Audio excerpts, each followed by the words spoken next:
ఆయుర్వేద వైద్య సేవలకు పాలకుల నిర్లక్ష్య గ్రహణం పట్టింది. వైద్యం ఖరీదైపోయిన నేటి రోజుల్లో ఎలాంటి సైడ్ ఎఫెక్ట్ లేని ప్రాచీన దేశీయ వైద్య విధానాన్ని ప్రోత్సహించాల్సిన పాలకులు, అధికారులు పట్టించుకుంటున్న దాఖలాలు లేవు. ఆయుర్వేద వైద్యానికి పూర్వ వైభవం తీసుకొస్తామంటున్న పాలకుల హామీలు, మాటలన్నీ నీటి మూటలుగానే మిగిలిపోతున్నాయి. ఒకప్పుడు రవాణా పరిస్థితులు సరిగా లేని రోజుల్లోనే నిత్యం వందల మందికి వైద్య సేవలు అందించిన ఆయుర్వేద ఆసుపత్రి ఇప్పుడు శిథిలమై గోడలకు పగుళ్లు ఏర్పడి కూలడానికి సిద్ధంగా తయారైంది. గాయాలు, జబ్బులతో వచ్చిన రోగులకు మందులతో మనోధైర్యాన్ని అందించిన ఆయుర్వేద ఆసుపత్రి ఇప్పుడు ఆనవాళ్లే కనిపించని విధంగా బిక్కుబిక్కుమంటోంది.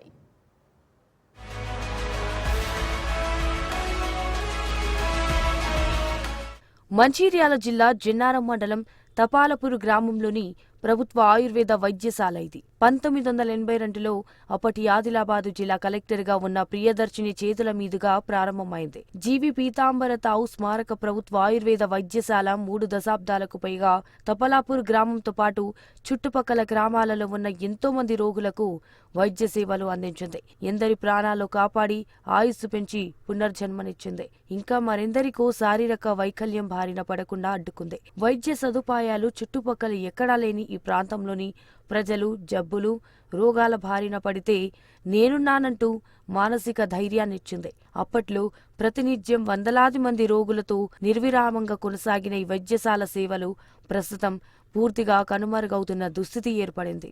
గత 40 సంవత్సరాల నుండి అదే గ్రామానికి చెందిన జీవి శ్రీనివాసరావు గారు వాళ్ళ తండ్రి అయిన పీతాంబరరావు పేరు మీద వారు ఆలోచించి వారి తండ్రి పేరున దాన్ని అప్పటి ప్రపోజల్ పెట్టి తీసుకొచ్చి దాన్ని నిర్మించడం జరిగింది.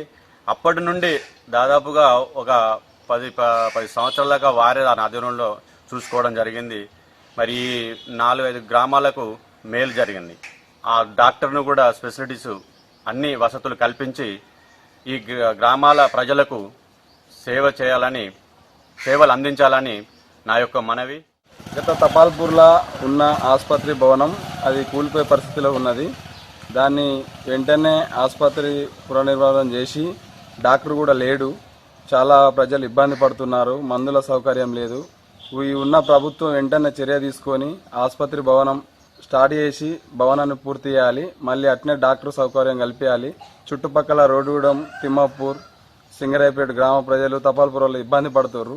ఈ ఉన్న ప్రభుత్వం వెంటనే చర్య తీసుకొని ఆసుపత్రి కట్టాలని నా యొక్క విజ్ఞప్తి. 6 ఏళ్ల కిందట వరకు సీనియర్ మెడికల్ ఆఫీసర్తో పాటు ఒక ఫార్మసిస్ట్ ఆసుపత్రిలో అందుబాటులో ఉంటూ రోగులకు సేవలను అందించారు.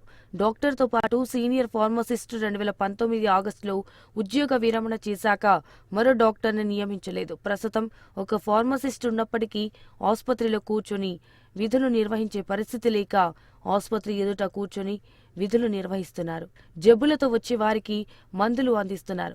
నిర్వహణ లోపంతో ఆసుపత్రి భవనమే పాడుపడింది. భవనం మొత్తం బూత్ బంగ్లాగా మారినా వేరే గత్యంతరం లేక ఫార్మసిస్టు బయట కూర్చొని రోగులకు మందులు అందిస్తున్నారు. జన్నారంలో ఫార్మసిస్ట్గా చేసిన మొన్న ట్రాన్స్ఫర్స్లో జూలై 26కి ఇక్కడ జాయిన్ అయినా. అప్పటి నుండి ఇక్కడ ఉండడానికి అసలు బిల్డింగ్ సరిగా లేదు, మెడిసిన్స్ లేవు, డాక్టర్ లేరు. అందుకని ఇక్కడ నేను ఉండలేకపోతున్నా. జూలై 26 నుండి వస్తున్నా నేను ఇక్కడికి. ఈ బిల్డింగ్ సరిగా లేదు, అక్కడ ఉండలేని పరిస్థితి, అది కూలిపోయే స్థితిలో ఉంది. అందుకే నేను ఇక్కడ కూర్చుంటున్నా. ఈ ఆయుర్వేద ఆసుపత్రి 43 ఏళ్ల కిందట ప్రారంభించిన చరిత్ర ఉండడంతో సీనియర్ మెడికల్ ఆఫీసర్ మాత్రమే ఇక్కడకు రావాలని రూల్ ఉంది. రాష్ట్రంలో సీనియర్ ఆయుర్వేద వైద్యులకు కొదవలేనప్పటికీ ఇక్కడ శిథిలమైన భవనంలో పనిచేసే పరిస్థితి లేక ఎవరు ముందుకు రాని పరిస్థితి నెలకొంది.